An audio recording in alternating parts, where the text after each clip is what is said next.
Dybala Inter, ci risiamo, esplodono di nuovo le voci di calciomercato, voci che fanno ancora più discutere, soprattutto considerando il momento in cui si riaccendono, ovvero poche ore dopo la vittoria da parte dell'Inter della Supercoppa italiana proprio contro la Juventus, nella maniera che tutti quanti noi abbiamo visto, una Juventus che ha avuto tra l'altro un Dybala praticamente impalpabile, entrato nel finale. Le voci su Dybala e l'Inter di fatto con l'arrivo di Marotta all'Inter ci sono sempre state, dall'arrivo di Marotta in poi sono sempre circolate, ma oggi tornano in maniera forse più prepotente per vari motivi di cui parliamo all'interno di questo episodio di oggi. Per cui, innanzitutto, ricordatevi sempre di iscrivervi al nostro canale se non lo avete ancora fatto, così non vi perdete neanche uno dei nostri approfondimenti e potete seguire con noi tutte le notizie e tutte le dirette ogni giorno alle 19:30, quindi mi raccomando, iscrivetevi subito qui sotto. Il punto di partenza all'interno di queste voci, di questo episodio su Dybala e l'Inter è che Paolo Dybala, classe 1993, è in scadenza di contratto con la Juventus. La Juventus è arrivato nel 2015, al termine di questa stagione al momento si libererebbe a parametro zero. Poche settimane fa sembrava che il rinnovo di fatto fosse diventato solo una formalità, perché si parlava di accordi, c'era buon umore, tutto pronto per le firme, poi però il tempo è passato, è andato avanti, sono nate delle frizioni e adesso Dybala può, nel caso in cui lo voglia, già accordarsi con un nuovo club per trasferirsi a parametro zero al termine di questa stagione. A mettere fortemente in discussione l'accordo per il rinnovo, che appunto sembrava che si fosse trovato sulla base di un nuovo contratto da quasi 10 milioni di euro all'anno complessivi tra parte fissa e bonus, sono state soprattutto le dichiarazioni di Maurizio Arrivabene. Chi è Maurizio Arrivabene? Amministratore delegato della Juventus, che ci è andato giù abbastanza duro in un paio di occasioni negli ultimi giorni, parlando proprio di Dybala. La prima, in occasione nei minuti precedenti al fischio iniziale di Roma-Juventus, la D della Juventus arriva bene, appunto va a dire, mi sono appuntato la dichiarazione, ve la leggo, eccoci qua. Abbiamo detto, parole di Arriva Bene, che ci saremmo seduti di nuovo con i giocatori a febbraio anche per prenderci il tempo di valutare. Ognuno deve guadagnarsi il proprio posto in squadra e ognuno deve dimostrare che vale il valore che gli si dà. Quindi, senza se e senza ma, ognuno di noi deve fare il suo dovere e viene giudicato per questo. Attenzione adesso a questo passaggio. Dybala non è scarso, dice Arriva Bene, vediamo nelle prossime partite. Guardiamo avanti e cerchiamo di raggiungere tutti insieme gli obiettivi che ci siamo posti. Questo è molto, ma molto importante. Non è scarso, ecco, non è proprio il modo migliore di trattare un giocatore al quale stai offrendo 10 milioni di euro all'anno. Poi, però, mercoledì sera, in occasione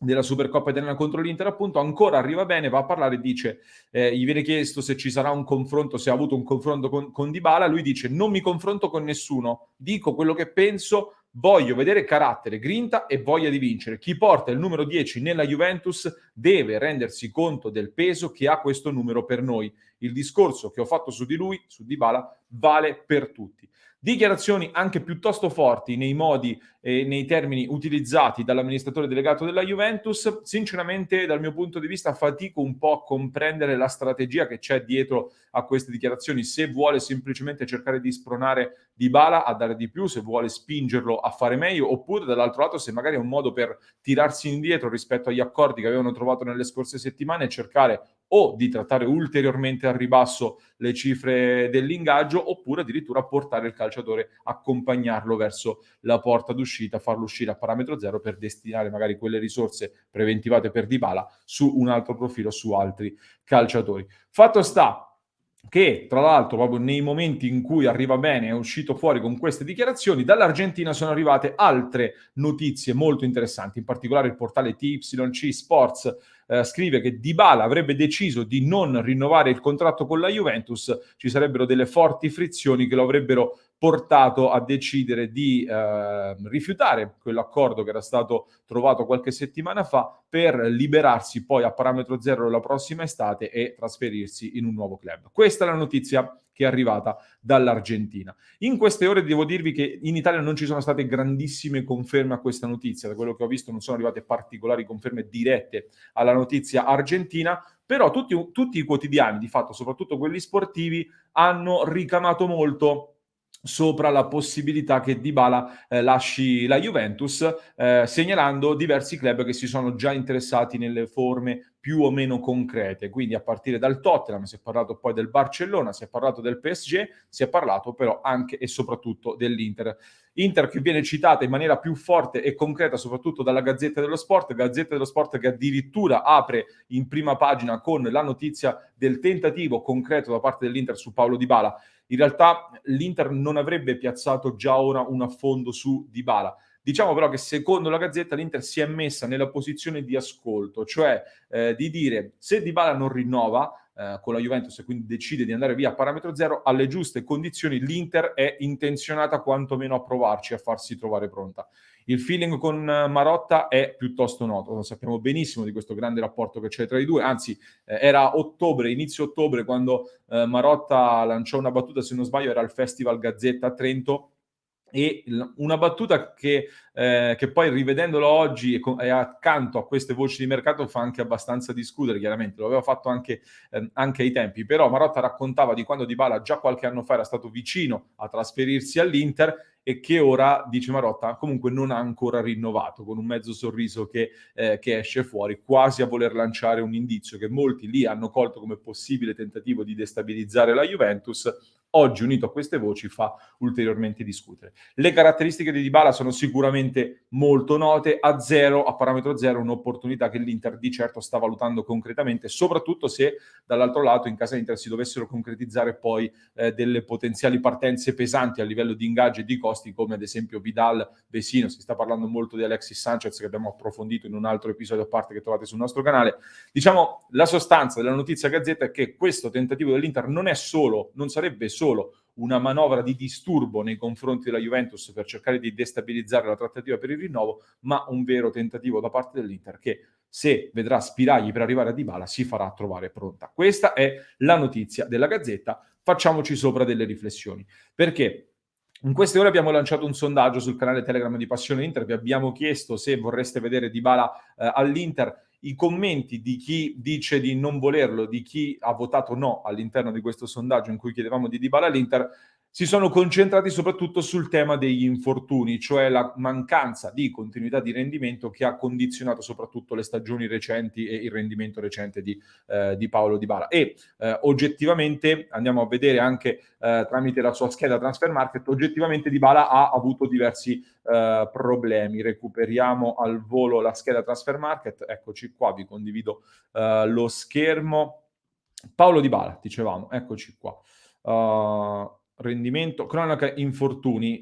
che hanno contraddistinto un po' tutta la sua epoca juventina, con una maggior concentrazione nelle stagioni 18-19, ma poi soprattutto appunto la 19-20, 20-21 con un infortunio al legamento collaterale mediale e poi problemi muscolari che si sono susseguiti in tutto l'arco del 2021. Di fatto dal 10 gennaio scorso 2021 ad oggi la Juventus ha giocato 58 partite, se non vado errato, Dybala ne ha saltate 27, quindi di fatto quasi la metà delle gare disputate Dybala purtroppo le ha saltate e non è neanche rientrato al meglio in questa Juventus in questo momento. Detto questo, i numeri di Dybala con la Juventus sono comunque molto molto importanti. Dicevamo che la Juve dal 2015 ha messo insieme 274 presenze con 109 gol e 46 assist, praticamente ha segnato o fatto segnare un gol ogni 115 minuti circa. Sono medie veramente molto molto importanti, soprattutto però dicevamo in particolare nell'ultimo anno una curiosità secondo me da sottolineare è che è stato molto importante, ha inciso di più a livello puramente numerico quando ha giocato da titolare piuttosto che quando è entrato in campo a gare in corso. Questo può essere secondo me anche un indizio dal punto di vista mentale del momento che sta attraversando questo giocatore. In nazionale ha anche un po' perso il giro della selezione albiceleste, visto che ha collezionato in tutto 31 presenze, però solo 2 negli ultimi 2 anni. Di fatto io sinceramente continuo a credere che nonostante le difficoltà sia uno dei giocatori in assoluto più talentuosi in Serie A, e sulla base di questo veniamo alle considerazioni in orbita Inter, perché nel caso in cui, per cercare di darvi la mia opinione, nel caso in cui appunto la trattativa dovesse entrare nel vivo e addirittura concretizzarsi. Dybala, dicevo, per me è uno dei calciatori più talentuosi in assoluto in questa Serie A. Tatticamente sarebbe un colpo molto molto giusto secondo me per l'Inter. I giocatori di qualità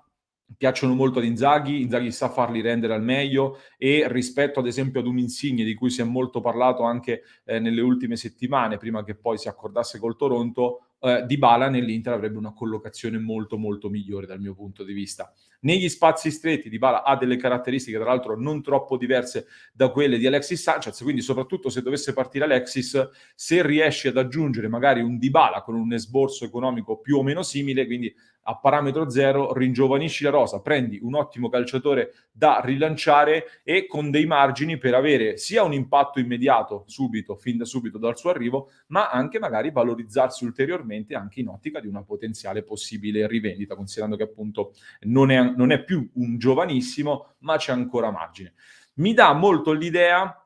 in questo momento di un potenziale percorso alla Çalhanoğlu, che nel suo club si stava un po' spegnendo, aveva bisogno anche di rilanciarsi e di salire di livello. Secondo me, ecco, è più facile sicuramente rilanciarsi in una squadra come l'Inter, che è in fiducia, che sta accumulando vittorie, che riesce anche ad aumentare un po' il rendimento medio di fatto di praticamente tutti i singoli, piuttosto che in una squadra all'interno di una squadra che va invece rifondata. Questa è la mia personalissima opinione. Detto questo, al momento l'ipotesi di Dybala, se devo dirvi la mia, francamente la vedo difficile per l'Inter, visto il momento che stiamo vivendo, però il mio centesimo, ecco, continuo a puntarlo sul rinnovo con la Juventus, che in qualche modo continuo a credere che alla fine si concretizzerà. Però, dicevamo, non si sa mai, registriamo queste voci, ci facciamo sopra delle considerazioni e ci confrontiamo. Fatemi sapere anche le vostre opinioni, aspetto la vostra opinione nei commenti, se vorreste Dybala all'Inter oppure no, magari fatemelo sapere anche con l'emoji del pollice alzato, se lo vorreste, oppure il pollice all'ingiù se non lo prendereste nell'Inter. Come al solito vi ricordo che ci rivediamo in diretta tutti i giorni alle 19:30, quindi iscrivetevi al canale così non vi perdete neanche una delle nostre live e se volete sostenere il nostro progetto, come al solito vi ricordo che trovate gli abbonamenti qui sotto per entrare a far parte della nostra community di sostenitori e per permetterci di portarvi ogni giorno nuovi contenuti e nuovi approfondimenti come questo e non solo.